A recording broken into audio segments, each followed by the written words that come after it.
जय हिंद प्यारे मित्रों, यूपीएससी प्रीलिम्स फैक्ट में आपका स्वागत है।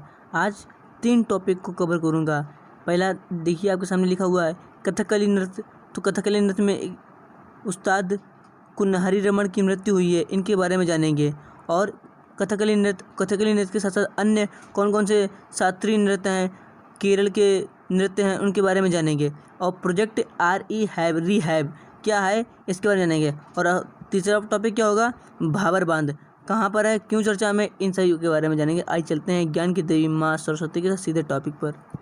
लेकिन टॉपिक पर जाने से पहले अपने प्रीवियस क्लास को रिवीजन करेंगे। कल क्या पढ़ा हमने? कल पढ़ा था संगे ज्वालामुखी। कहाँ पर है ये? इक्वेडोर कहाँ पर था? दक्षिण अफ्रीका महाद्वीप में। कैसा ज्वालामुखी है? सक्रिय ज्वालामुखी है, जो एंडीज पर्वत पर है। ज्वालामुखी बताए थे, इसके ज्वालामुखी के प्रकार बताए थे। कितने प्रकार? 6 प्रकार बताए थे मैंने। सक्रियता के आधार पर 3 प्रकार के और क्षेत्रों के आधार पर 6 प्रकार बताए थे। कौन कौन से? आइसलैंडिक, वोल्केनियन ज्वालामुखी, आइसलैंडिक ज्वालामुखी, हवाईयन ज्वालामुखी, पिलियन ज्वालामुखी, पिनियन ज्वालामुखी, स्ट्रोम्बोलियन ज्वालामुखी, ये 6 प्रकार बताए थे।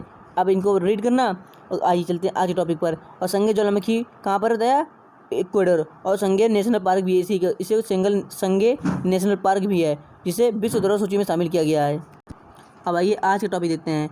कथकली उस्ताद गुरु चेमनचेरी कुन्ही रमन की मृत्यु हुई है, इसका नहीं चर्चा में रहा है। जो ये किस गुरु के थे, किस ऐसे पूछ दे कि हाल फिलहाल में चर्चा में रहे चेमनचेरी का संबंध किस लोक नृत्य से है या किस शास्त्रीय नृत्य से है? तो किससे? कथकली से है। ऐसे भी क्वेश्चन पुट हो सकता है, तो इसे नोट कीजिएगा। हाल ही में प्रसिद्ध कथकली नर्तक गुरु चेमनचेरी केरल के कोझिकोड में उनकी 105 वर्ष की आयु में उनकी निधन हो गया। तो हमारे लिए क्या महत्वपूर्ण है? हमारे लिए महत्वपूर्ण कथकली नृत्य, क्योंकि इससे संबंधित जो शब्द बताएंगे उसे जरूर नोट कीजिएगा आप। तो चेमनचेरी की मृत्यु हुई है, कथकली नृत्य से संबंधित है। 105 वर्ष की आयु में कहाँ के थे? केरल के थे। और कथकली नृत्य कहाँ का है? केरल का है। और कथकली नृत्य केरल का, उन्होंने शास्त्रीय नृत्यों को केरल में लोकप्रिय बनाया। कौन सा? उस कथकली को लोकप्रिय बनाया। शास्त्रीय नृत्य कितने होते हैं? 8 प्रकार के शास्त्रीय नृत्य होते हैं। आइए इन सभी को बताएंगे, आप परेशान ना होइए।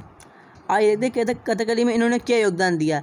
मैं कथकली की कल्लादिकोडम शैली, तो ऐसे पूछते कल्लादिकोडम शैली का संबंध किस शास्त्रीय नृत्य से है? तो कथकली नृत्य से है। कल्लादिकोडम शैली कथकली नृत्य से है, ठीक है। और ये कल्लादिकोडम शैली संबंधित है। और कल्लादिकोडम के साथ कथकली की 3 अन्य प्रमुख शैलियाँ कौन कौन सी हैं? कथकली की 3 प्रमुख शैलियाँ हैं, जिसमें से पहली शैली कौन सी? कल्लादिकोडम है, जिसके विशेषज्ञ कौन थे? चेमनचेरू। और अन्य 2 कौन सी हैं? बेट्टाथू और कपलिंगट्टू। कपलिंगट्ट, ये कपलिंगट्ट या कपलिंगट्टू को कहीं लिखा होता है, कपलिंगट्टू। तो इसमें 2-3 बातें महत्वपूर्ण हैं। कथकली नृत्य की 3 शैलियाँ हैं, कल्लादिकोडम और बेट्टाथू और कपलिंगट्टू। तो ये 3 महत्वपूर्ण। बाकी आप वीडियो को पॉज करके पढ़ सकते हैं। आइए इसे देखते हैं। गुरु चेमनचेरी को वर्ष 2017 में पद्मश्री पुरस्कार से भी सम्मानित किया जा चुका है। ये कुछ इस प्रकार की होती है कथकली नृत्य में। आपने देखा होगा कथकली नृत्य, ये देखिए मैं जूम कर दे रहा हूँ, समझ में आ रहा है? ये कथकली नृत्य, इसमें 2 लोग होते हैं। एक राक्षस का रोल करता है, यानी निगेटिव रोल, एक पॉजिटिव रोल करता है। और इनके चेहरे पर तमाम तरह के कलर पोते जाते हैं। कौन से? हरा रंग होता है जो किसी लिए जो पॉजिटिव को दर्शाता है, और ब्लैक रंग जो क्या होता है? निगेटिव को जो को रोल होगा उसे दर्शाएगा, करने के लिए इसे दर्शाएगा। अब आइए कथकली के बारे में जानते हैं। कथकली 8 शास्त्रीय नृत्यों में से एक है। यह मिश्रण है, किसका मिश्रण है?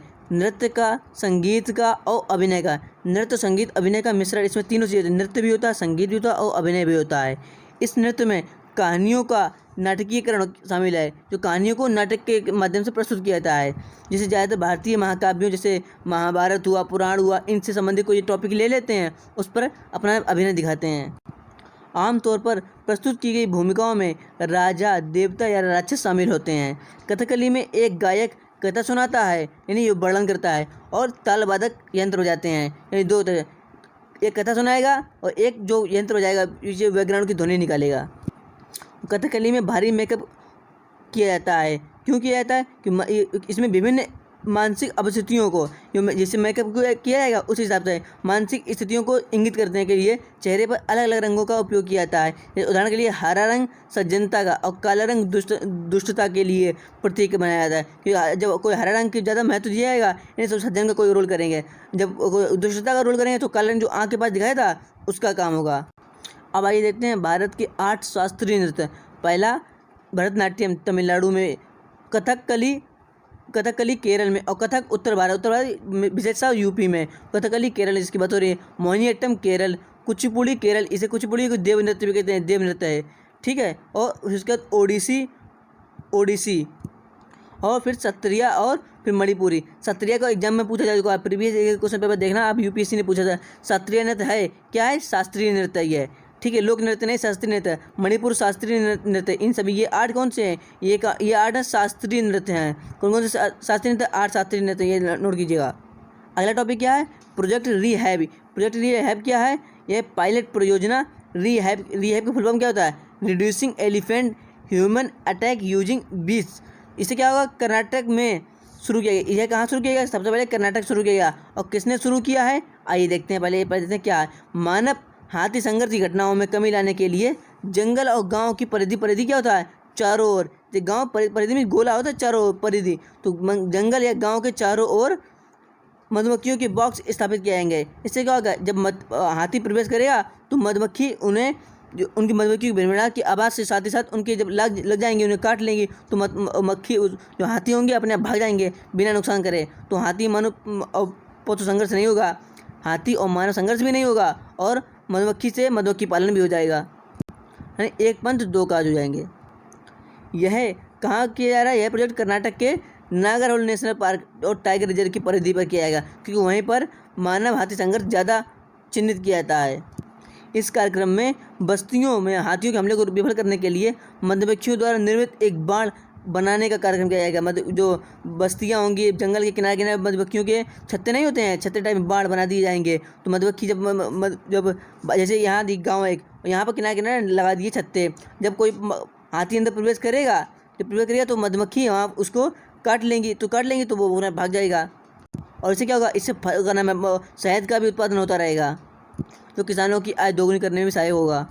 और इससे क्या क्या लाभ होंगे? मधुमक्खियों द्वारा निर्मित बाण के माध्यम से हाथियों को नुकसान नहीं पहुंचेगा और उन्हें बिना नुकसान पहुंचाए उन्हें रोका जा सकेगा। इससे क्या होगा? ऐसे कैसे होते हैं? पहले हम हाथियों के लिए खाई खोदते हैं ताकि उन्हें रोकने के लिए बाण बनाने पड़ते हैं, और फिर भी बाण तोड़ कर निकल जाते हैं, तो इससे बहुत अधिक लागत लगती है, और यह बहुत कम तुलना में अधिक लागत प्रभावी होगी, इन्हें कम लागत लगेगी। और इससे और क्या होगा? और शहद उत्पादन और किसानों की आय वृद्धि होगी, जैसे मैंने आपको पहले बताया। और यह किसकी योजना है? तो यह परियोजना खादी और ग्राम उद्योग आयोग किया। यह किसके अंतर्गत कार्य करता है? सूक्ष्म लघु एवं मध्यम मंत्रालय के अंतर्गत कार्य करता है, यानी एमएसएमई मंत्रालय के अंतर्गत कार्य करता है ये। तो ये किसकी एजेंसी है? किसकी परियोजना है? खादी और ग्रामोद्योग आयोग की। इसका एक मिशन हो रहा है, राष्ट्रीय शहद मिशन। ये इसके एक उप मिशन के रूप में, यानी सब मिशन के रूप में इसको शुरू किया गया है। तो इससे क्या होगा? शहर में हाथी को जो संघर्ष होगा वो भी नहीं होगा, और जो शहद मिशन होगा उसको भी कंप्लीट कर सकेंगे। तो इस शहद मिशन जानते हैं, किसानों को जागरूकता, प्रशिक्षण और मधुमक्खी बॉक्स प्रदान करने के लिए राष्ट्रीय शहद मिशन शुरू किया गया है। और इस मिशन को वर्ष 2017 में मीठी क्रांति के तहत लॉन्च किया गया है। तो शहद मिशन 17 और मीठी क्रांति के तहत लॉन्च किया गया था। मीठी क्रांति की शुरुआत मधुमक्खी पालन और इससे जुड़ी गतिविधियों को बढ़ावा देने के लिए वर्ष 2016 में की गई थी। मीठी क्रांति 2016 में और शहद मिशन 2017 में। अब आइए एक नज़र मारते हैं नागरहोल नेशनल पार्क में। इसे राजीव गांधी नेशनल पार्क या राष्ट्रीय उद्यान भी के नाम से भी जाना जाता है। 1955 में यह वन्यजीव अभयारण्य के रूप में स्थापित किया गया। 1988 में इसे राष्ट्रीय उद्यान के रूप में अपग्रेड किया गया, और 1999 में प्रोजेक्ट टाइगर की शुरुआत कब हुई थी? 1973 को हुई थी। और तो 1999 में प्रोजेक्ट टाइगर के तहत इसे 37वें टाइगर रिजर्व के रूप में घोषित किया गया। और वर्तमान में भारत में कितने कुल टाइगर रिजर्व हैं? 51 टाइगर रिजर्व हैं। और 51वां टाइगर रिजर्व कौन सा है? मैंने बताया था, तमिलनाडु का है। क्या नाम है उसका? श्री विल्लीबुथूर मेघमलाई। यह टाइगर आप नोट कीजिएगा, ठीक है, इसमें लिखा भी है, इसे नोट कर लीजिए आप। तो भारत में कुल 51 टाइगर रिजर्व हैं। 2021 में अभी हाल ही में 51 में जोड़ा गया। इसका नाम क्या है? Srivilliputhur Meghamalai tiger reserve. कहाँ पर है? तमिलनाडु में है। और ये नागरहोल कहाँ पर स्थित है? पश्चिमी घाट में है। पश्चिमी घाट में कहाँ पर? नीलगिरी बायोस्फीयर रिजर्व का हिस्सा है नागरहोल। अब आइए नागरहोल की नदियाँ कौन कौन सी गुजरती हैं और इसकी वनस्पति कैसी है। तो इसमें नागरहोल नदी इस उद्यान से होकर गुजरती है, जो काबनी नदी में जाकर मिलती है। काबनी नदी नागरहोल नेशनल पार्क और बांदीपुर राष्ट्रीय उद्यान के बीच में सीमा बनाती है। जैसे ये नागरहोल है और ये काबनी नदी इसी बीच से गुजरेगी। कावेरी नदी बीच से गुजरेगी, नागरहोल और बांदीपुर। और दोनों कहाँ पर हैं? दोनों कर्नाटक में हैं। और वनस्पति कौन कौन सी पाई जाती है? आर्द्रपर्वत वनस्पति, जिसमें सागौन और शीशम के वृक्ष पाए जाते हैं। और कौन कौन से जानवर? हाथी, चीतल, डियर बाउस, ग्रे लंगूर, मैकॉन्ग, एशियाई जंगली कुत्ता, ये स्लॉथ बियर, ये इत्यादि जानवर पाए जाते हैं। जानवर से इतना इम्पोर्टेंट नहीं है, लेकिन यहाँ ये देखिए, आप देखते हैं ये खादी ग्रामोद्योग, ये जो बात हुई थी इसकी, तो यह किसे? खादी ग्रामोद्योग आयोग अधिनियम 1956 के तहत स्थापित किया गया एक वैधानिक निकाय है। वैधानिक की लीगल निकाय है। लीगल क्यों? क्योंकि अधिनियम के तहत इसकी 1956 के एक्ट के तहत इसकी स्थापना, इसीलिए ये लीगल है। और किसके मंत्रालय अंतर्गत कार्य करता है? ये कार्य करता है सूक्ष्म लघु और मध्यम उद्यम मंत्रालय के अंतर्गत कार्य करता है। बस इतना महत्वपूर्ण है।